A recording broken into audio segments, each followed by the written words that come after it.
Hello guys, kain tayo. Ayan nga guys, ang kinakain ko ngayon ay dinner na guys dito sa Taiwan, 5:30 PM na. At yan ang kinakain ko nga guys ay pandesal. Na-miss ko talaga guys ang pandesal. Galing kasi itong Pinas guys, kanina lang dumating. At thank you Ate Edna sa pagbitbit ng pandesal na ito at sa mga iba pang pinadala sa akin. Ayan nga pala guys, ay ipadala ng aking asawa galing sa Pinas, sa Laguna. Ay Diyos ko, talaga ang sarap. Ininit ko siya guys kahit 4 days na siya sa biyahe. Talagang ayan, ang sarap. Hindi siya nangitim. Sabi ng asawa ko baka umitim na daw, pero fresh na fresh pa din. Ayan.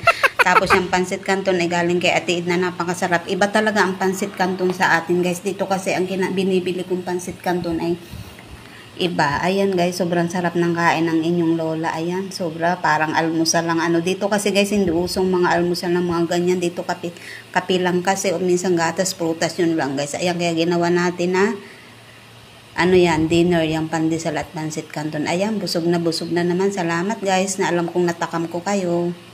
Hello guys, nandito nga pala kami ngayon sa dentist kasi pasusukatan ng ngipin ng aking alaga. At story time nga pala tayo guys habang kumakain ako ng ice cream. Noong Sabado kasi guys ng hapon, ay pinakain ko pa ang alaga ako, nandun pa ang kanyang ngipin kasi yung nasa baba niya lahat puro pustiso yan. Kasi nung lumabas kami galing sa ospital, parang nag-iisip bata nga ang aking alaga, syempre matanda na siya. Ngayon, hindi ko naman alam at hindi ko rin napansin, nagtapon kasi ako ng basura nung hapon kasi sa harapan niya lagi, doon sa upuan lagi, doon merong basurahan. Hindi ko alam kung inilagay doon kasi sumimba kami.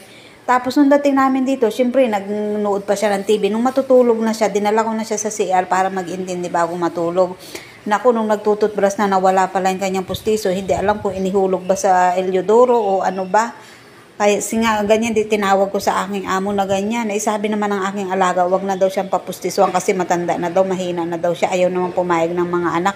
Alam nyo guys kung magkano ang kanyang pustiso sa baba. Lahat $46,000 $48 yun. Kaso nabawasan ng 2,000. Napakalaking pera guys nung 46,000. Pag yun ay kinonvert mo sa peso, naku malulula ka sa laki. Kaya ako yung nahiya din naman sa amo, pero no choice, hindi ko